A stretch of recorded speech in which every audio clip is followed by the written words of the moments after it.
Hidden underneath the obvious investment opportunities available both in the private and public markets is an almost invisible layer in our economy, what we at Newlook Capital like to call boring businesses. Why are they boring?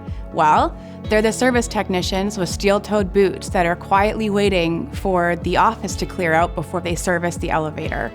They're the guys in the parking garage working on this little plastic device on the wall called a gas detector to ensure that you and the public are kept safe from toxic levels of gas. They are quietly, repeatedly providing services that keep the public safe. These services, they're mandated by municipal, federal, health and safety codes and laws. In other words, there is a law backing up that these services are performed either monthly, quarterly, or annually. And we like to refer to these not only as boring businesses, but as our specialty. I'd like to introduce you to Newlook Capital's Industrial Services Fund 2.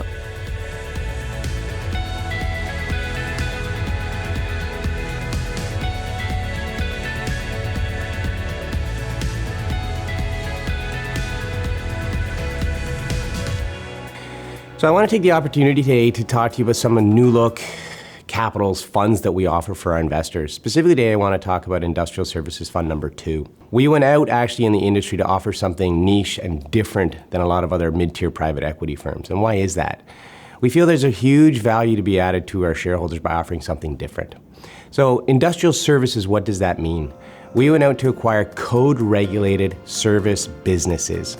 More specifically, elevator maintenance, gas detection, fire suppression, things that you see and touch every day that seem like boring businesses, but again are tremendous opportunities for investors. Something that needs to be regulated and checked by code, where we service our own equipment over a long period of time, adding tremendous value and creating upside for our investors.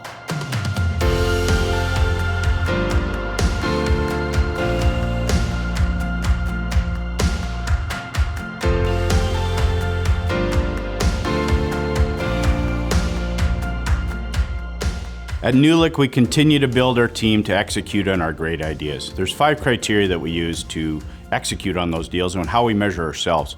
The first being our ability to raise capital. The second thing that we look at is our ability to deploy that capital. We have a professional deal team that continually searches the market, now led by a Harvard MBA, and we get a lot of those acquisitions, the ability to buy those assets from our operating partners in the industry. So proprietary deals we think is an advantage for us. The third thing that we measure ourselves by is our ability to increase that EBITDA once we own the asset. We have a professional and capable, proven management team that has the ability to increase that EBITDA, fully supported by our accounting and reporting team.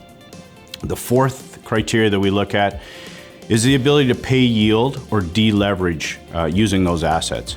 So the ability to use good debt with appropriate coverage ratios, and at the same time as making sure we're optimizing cash flow to pay that yield. And the fifth thing that we use to measure our success is our multiple expansion at exit. And how we approach that is to use roll-up strategies, consolidation strategies, and actually continue to build recurring revenue lines so that we can frame the story correctly to support an expanded multiple and a higher value for our investors. So we continue to be strategically focused rather than opportunistic when we build our funds. The difference and the differentiation is when we have strategically focused funds, there's a very specific mandate and investors really understand what the investment is, what the thesis is, and I think that is really supported by the results we are able to achieve.